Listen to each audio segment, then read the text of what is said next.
ഗാസയെ ചോരക്കളമാക്കിയ ഇസ്രയേലിനോട് കൂടുതൽ രാജ്യങ്ങൾ കടുത്ത നിലപാടുമായി മുന്നോട്ട് വരികയാണ്.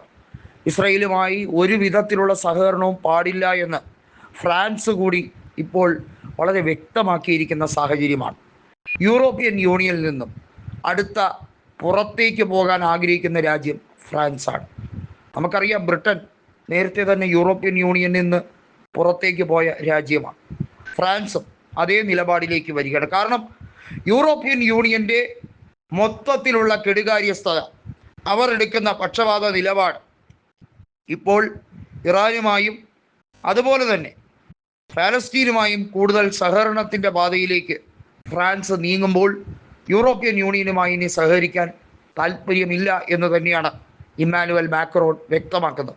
അതിനോടൊപ്പം തന്നെ ഉക്രൈൻ പ്രസിഡന്റായ വ്ളോഡിമിർ സെലൻസ്കിയുമായും യാതൊരു രീതിയിലും ഇനി ഉഭയകക്ഷി ബന്ധം വേണ്ട എന്ന നിലപാടിലേക്ക് കൂടി ഫ്രാൻസ് എത്തിച്ചേരും എന്ന് വളരെ വ്യക്തമായി സൂചന നൽകിയിരിക്കുകയാണ്.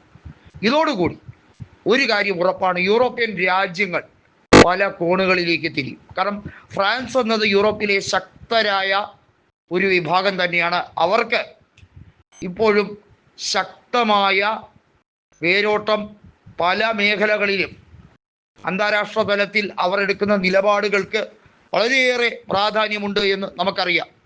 റഷ്യ പോലെ തന്നെ ഫ്രാൻസും യൂറോപ്പിലെ മികച്ച ശക്തികളിൽ ഒന്നാണ്.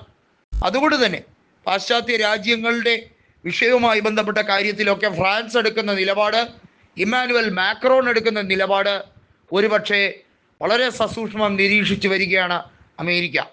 പെൻറ്റഗണിൻ്റെ ചെയ്തികൾ, മൊസാദിൻ്റെ ചെയ്തികൾ ഇതിനെയൊന്നും അംഗീകരിക്കാൻ കഴിയില്ല എന്ന് ഒരു ഭരണാധികാരി തുറന്നടിക്കുകയാണ്, ലേശം പോലും ഭയമില്ലാതെ.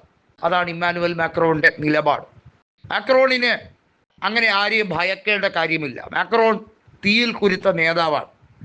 ഫ്രാൻസിൽ തന്നെ അടിച്ചമർത്താൻ ശ്രമിക്കുന്നവരെയൊക്കെ കൃത്യമായി ചുരുട്ടിക്കൂട്ടാൻ മാക്രോണിന് അറിയാം. ജോർജിയ മെലോനിയല്ല, ആര് കിടന്ന് കാറിയാലും മാക്രോണിന് ഒരു ചുക്കുമില്ല എന്നുള്ളത് അദ്ദേഹം നാളുകളേറെയായി തെളിയിച്ചു കൊണ്ടിരിക്കുകയാണ്. ട്രംപ് മൈ ട്രൂ ഫ്രണ്ട് എന്നൊക്കെ പറഞ്ഞ് നരേന്ദ്രമോദി സ്വയം ചെറുതാകാൻ ശ്രമിക്കുമ്പോൾ ഫ്രാൻസിനെയും റഷ്യയും കണ്ടുപിടിക്കൂ. ട്രംപിനെ ട്രൂ ഫ്രണ്ട് എന്നോ അമേരിക്കയെ നമ്പാൻ പോലും കൊള്ളില്ലെന്നോ ഒന്നുമല്ല പറയുന്നത്, മറിച്ച് അവർ പ്രവൃത്തിയിലൂടെ അമേരിക്കയ്ക്ക് പണി കൊടുക്കുകയാണ്. അങ്ങനെയാണ് പണിയേണ്ടത്, അങ്ങനെ തന്നെയാണ് കൃത്യമായി മറുപടി കൊടുക്കേണ്ടത്. അമേരിക്ക വിചാരിക്കുന്ന പല കാര്യങ്ങളും മരത്തിൽ കാണാൻ കൃത്യമായ ഒരു സെൻസ് ഉണ്ട് ഇമ്മാനുവൽ മാക്രോണിന്.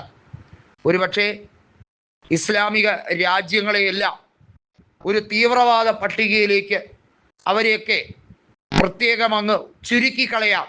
ഖാസിം സോലമൈനിയൊക്കെ വധിച്ചതുപോലെ, അതല്ലെങ്കിൽ ഇറാൻ്റെ സൈനികരെ മുഴുവൻ വധിച്ചതുപോലെ മൊസാദിൻ്റെ നെറികേടുകൾക്ക് കൂട്ടുനിൽക്കാൻ, പെൻറ്റഗണിൻ്റെ നെറികേടുകൾക്ക് കൂട്ടുനിൽക്കാൻ മാക്രോണിന് മനസ്സില്ല.